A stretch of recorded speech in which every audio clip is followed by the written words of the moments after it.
Everyone knows them. Office bearers, church leaders, rabbis, imams. They used to be the kids who didn't stand out. They had little or no self-confidence and found it difficult or impossible to keep up with the group. Sometimes it wasn't nice for them at home either. They were hardly supported in who they were or could be. Today, many of them occupy a certain profession. A job they can hide behind with their shortcomings.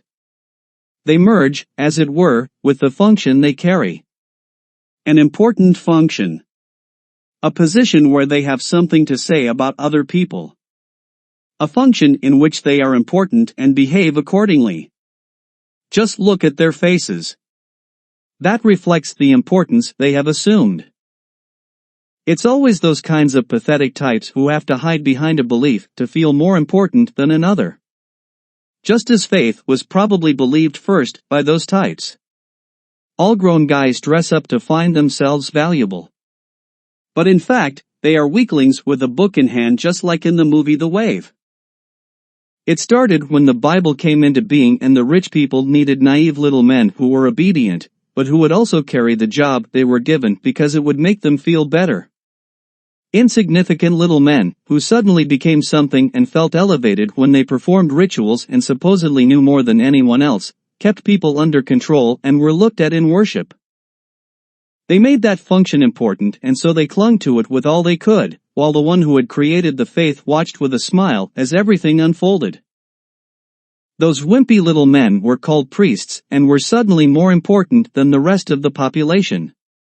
All they had to do when people came asking for help was to shout to their Almighty God. That was all they did, in the name of faith, imposing rules and laws on people that kept them in check. Gradually, of course, increased rules and laws were made up because doubt sometimes reared its head. The higher lords who had invented the belief system to be and remain in charge and to keep the poor population in line enjoyed it. It gave them more power and influence over the masses behind the scenes. And the messenger of this elite, dressed as a priest, caught everything in disbelief, sometimes anger, doubt, and resistance from the oppressed population. So the elite watched while the priests had to do the dirty work. Promise the people that they will be fine, even if they cannot walk straight and starve to death. Give them alms in the name of the Lord, and they will come back like a flock of sheep. Tell them about miracles, and they will hang from your every word. Scare them and they will stay. Sow fear and you will reap believers. That was the order that could be read between the lines, and it was faithfully carried out. Today it is still the case. The priest performs rituals in a costume that is reminiscent of a costume party and carnival. The pious face in the fold, and he sprinkles with all his knowledge that he has from a book that has been rewritten and supplemented dozens of times. And if he doesn't know exactly how to apply the texts from that book in modern times, something is invariably proclaimed: you also have to pull the lyrics to this time. Like, of course, women are equal to men, also gays, transgender people as well as people with different sexual orientation than others, are all children of God, thus all are welcome in the house of God, etc. But that's all big nonsense. First, whoever follows the Bible has read it and believed it. Then one also knows that the woman dangles somewhere at the very bottom of the ladder of reason and importance. Who then is that minister, priest, pope, or bishop to proclaim that women are equal? At the same time, the word of their God is decisive and says that women and people with different orientations than the standard norm determined by God are inferior beings. Of course, the pastor/priest preaches differently these days to keep his church filled. In addition, he waits for someone who will adjust the Bible one more time after a revelation from God. The worst part is that he believes in his faith in order to hold on to the important position he has and finally gives him prestige, not understanding that God already curses him. This is clearly stated in their holy book through unmistakable words. See Revelation 22 verses 18 to 19 saying, 18. I warn everyone who hears the prophetic words of this book, if anyone adds anything to it, God will bring upon him the calamities that are written in this book. 19. If anyone takes away from the prophetic words of this book, God will take away from him the right to eat from the tree of life and to come into the city of God, which is spoken of in this book. The Bible has been changed countless times over the centuries, twisted according to its own ideas and rewritten by the popes, priests, bishops, and servile religious. Therefore, all involved are automatically calibrated as apostates from the faith and doomed to exile in hell for eternity.